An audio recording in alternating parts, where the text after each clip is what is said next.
C'est une province pauvre de Chine comme il y en a tant d'autres.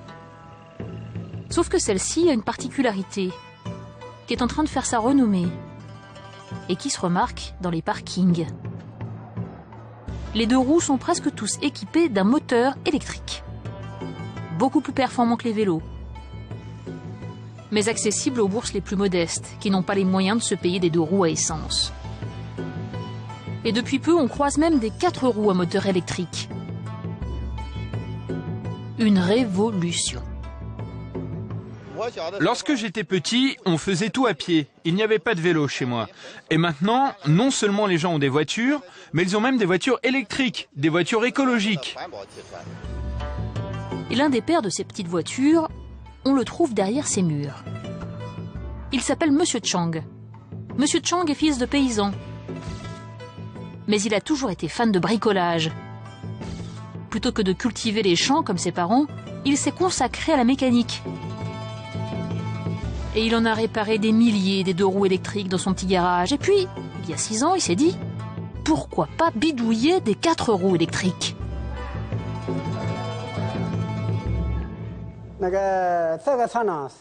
Cette voiture, c'est le premier modèle que j'ai construit. À l'époque, j'étais le seul à avoir eu l'idée de faire des voitures électriques. Je voulais juste voir ce que cela donnait. Mais quand je l'ai fini, plein de gens ont voulu l'acheter. 6 heures d'autonomie, boîte automatique, des pointes à 70 km/h de toute façon, la vitesse autorisée est de 60. Le bouche à oreille marche à fond. Monsieur Chang embauche du personnel, perfectionne ses modèles et crée sa propre marque, la Li-Ke, la voiture qu'on aime. Ça, c'est le chargeur avec les 2 fils d'alimentation qu'on peut brancher à n'importe quelle prise de courant. Les batteries sont ici, sous le siège. Il y en a 4. 2 000 € seulement pour s'embourgeoiser. Alors bien sûr, à ce prix-là, il ne faut pas s'attendre à une voiture en acier. Tout est fait artisanalement.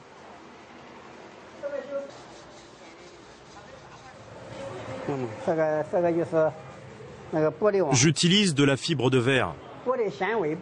Et ensuite, on l'enduit de colle.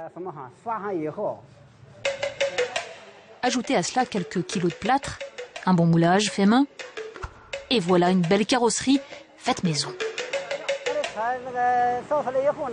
Mes voitures attirent vraiment le regard des gens dans la rue. Mes clients sont fiers. Et moi aussi, je suis fier. Tellement fier que, histoire de montrer la satisfaction de ses clients à la télé française, il organise pour nous une rencontre avec l'un de ses derniers acheteurs, ici en costume. C'est un retraité. Il est hyper content de pouvoir promener sa femme et ses petits-enfants dans ce joyau du transport moderne.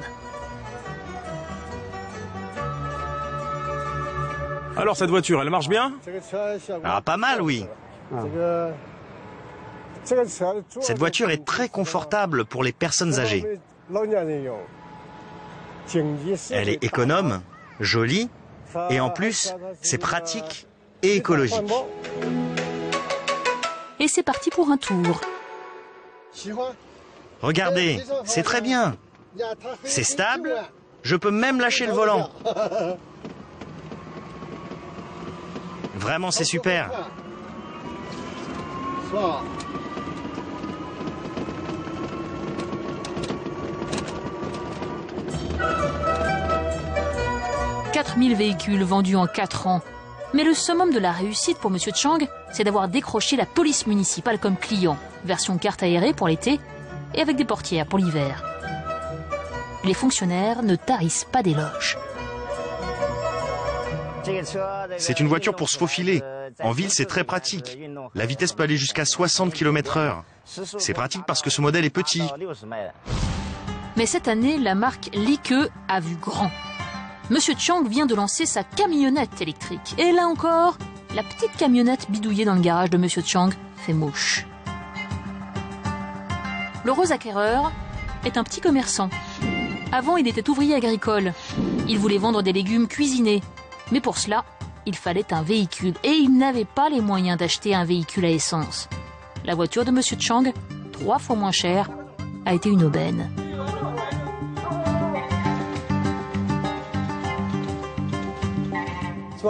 C'est pratique, je peux livrer mes légumes dans le voisinage et les vendre à des centaines de familles. Et je fais des économies. L'essence est très chère. Si je charge les batteries à fond, je peux faire plusieurs dizaines de kilomètres. En moyenne, ça me coûte un peu plus d'1 yuan par jour en électricité. 10 centimes d'euros pour 50 km. Rechargé en une nuit, à n'importe quelle prise. Monsieur Chang, ex-petit constructeur, change la vie de bien de ses concitoyens.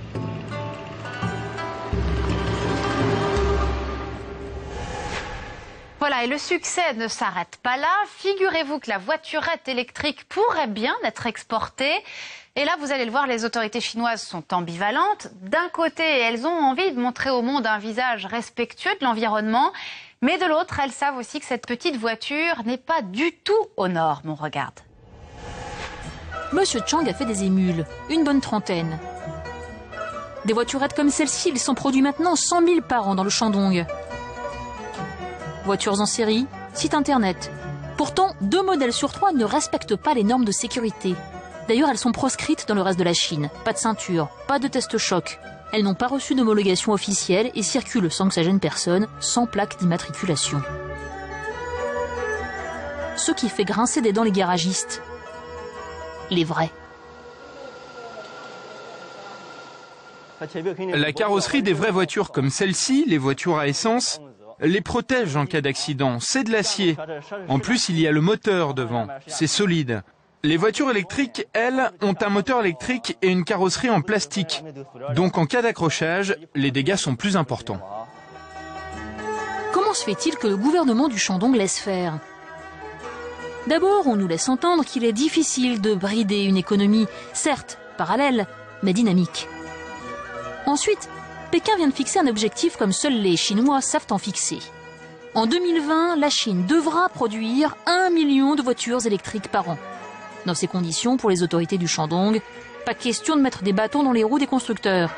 Avec le marché de l'électrique, le Shandong a de l'avance et rêve de rivaliser avec les provinces du nord de la Chine qui accueillent la majorité des gros constructeurs automobiles.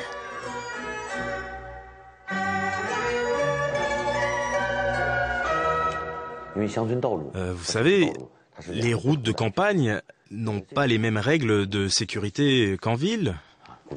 Donc nous encourageons les municipalités à laisser ces voitures circuler librement. Cela dit, dans le même temps, nous leur demandons d'améliorer les contrôles qualité et de réaliser des crash tests pour obtenir les certifications rapidement. Pas de répression, de la stimulation donc. Les autorités veulent aider les anciens constructeurs de vélos passés à la voiture électrique à se régulariser, à décrocher l'homologation chinoise. Surtout ceux qui sont le plus développés, comme l'entreprise Baoya. Le patron a des points communs avec Monsieur Chang. Bon, lui n'était pas bricoleur, mais ingénieur de formation. Mais il a aussi débuté en convertissant son entreprise de vélo en entreprise de voitures électriques. Et au lieu de viser le marché interne, les bourses modestes, il a tout de suite visé le marché étranger. Succès immédiat.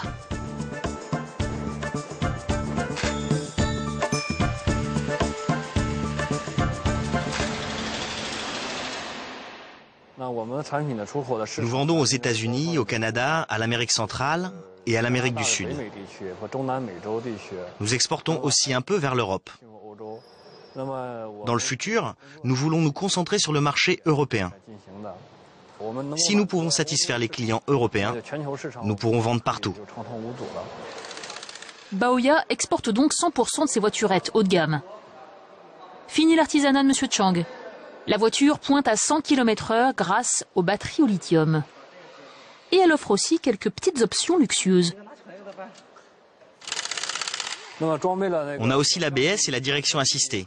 Et l'air conditionné et le chauffage électrique. Ce sont les meilleurs équipements qu'on puisse trouver sur une voiture électrique. Des entreprises de la taille de Baoya, la province du Shandong en compte maintenant près d'une dizaine. Voilà comment cette province pauvre de la Chine, longtemps limitée à la construction de vélos électriques dans des garages de bricoleurs, est en train de tirer profit de son savoir-faire, de son histoire et de devenir une des régions de référence sur le marché mondial de la voiture électrique.